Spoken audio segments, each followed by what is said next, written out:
So, ayan mga kandeng, okay na yung ating pasta at mag-umpisa na tayo. Mag-mix na natin lahat ng ingredients. Napakadali lang po nito.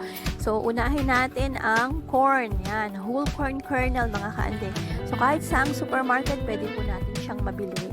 Yan, alam nyo ba kasi yan, ang corn kasi nakakapagbigay siya ng tamis sa ating salad. Yan.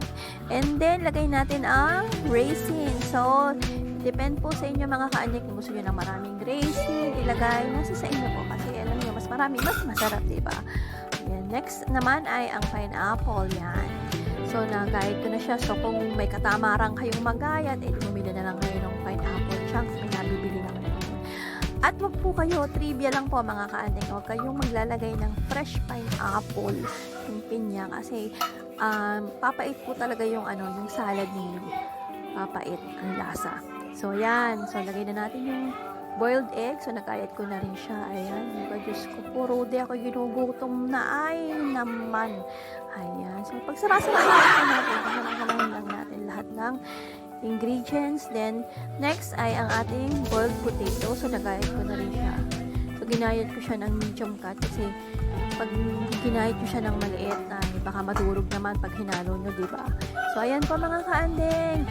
So, don't forget to subscribe, like, and ring the notification bell para lagi po kayong updated sa aking mga latest video. Maglagay tayo ng cheese, mga kaandeng, kasi ang cheese ay nakakapagbigay ng alat at linamnam sa ating salad. Next, ang ating salad dressing. So, yan. So, mga kaandeng, it's up to you kung anong klaseng brand ng salad dressing yung ilalagay ninyo. Ayan, kasi ito yung mas pinili ko, Miracle Whip, kasi hindi siya masyadong maasim. Ayan, tsaka makrema siya. Ayan, Miracle Whip, declare the man. Ayan. O, ayan. Pasensya na kayo kung medyo maingay yung background ko, ha. Ayan. Ayan siya. Tapos, maglagay naman tayo ng konti lang naman, mga kaandeng. Sweet milk, yan. Sweet milk. Kasi yung iba kasi gusto nila ng medyo matamis. Ayan, yan. So, konti lang naman, mga kaandeng.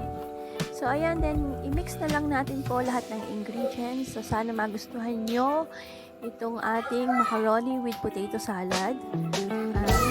Ako, magugustuhan to ng mga mami nyo, ng bisita nyo, ng kaibigan nyo, ng boyfriend nyo, ng asawa nyo, ng anak nyo, lahat na. So, ayan po mga kaandeng. Maraming salamat at huwag niyo pong kalimutan mag-like, mag-subscribe po sa aking channel at pakipindot na lang din po ng notification bell po para lagi po kayong updated po sa aking mga latest video. Maraming salamat po mga kaandeng.